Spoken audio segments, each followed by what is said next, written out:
ابلیس اور شیطان میں کیا فرق ہے؟ شیطان جو ہے وہ تو ہر انسان کے خون میں دوڑتا ہے، اور ابلیس وہ شخص تھا جو خدا تعالیٰ کی رحمت سے مایوس ہو گیا تھا.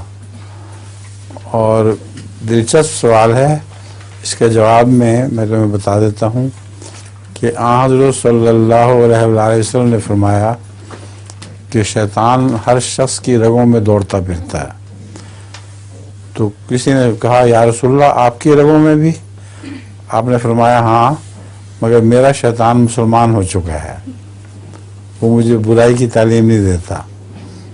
ابلیس بیرونی شخص ہوتا ہے جو نبیوں کے وقت میں ان رحمت سے مایوس ہو کر ان کی مخالفت کیا کرتا ہے. تو ہر زمانے کے نبی کا الگ الگ ابلیس ہوتا ہے. ایک ابلیس حضرت رسول اللہ صلی اللہ علیہ وسلم کے زمانے میں ابو جہل تھا. تو اس طرح حضرت مسیح موعود علیہ السلام کے زمانے میں ثناء اللہ ابلیس بنا ہوا تھا.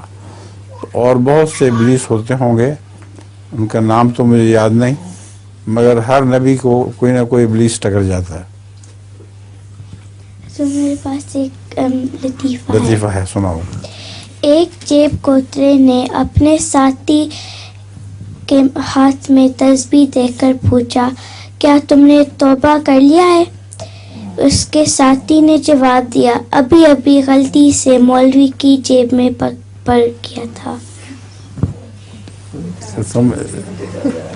تمہیں سمجھ آ گئی؟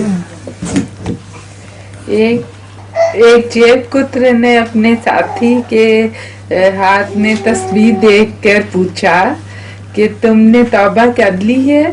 جیب کترے نے جواب دیا، ابھی ابھی غلطی سے ایک مولوی کی جیب میں ہاتھ پڑ گیا تھا. تسبیح نکل آئی ہے.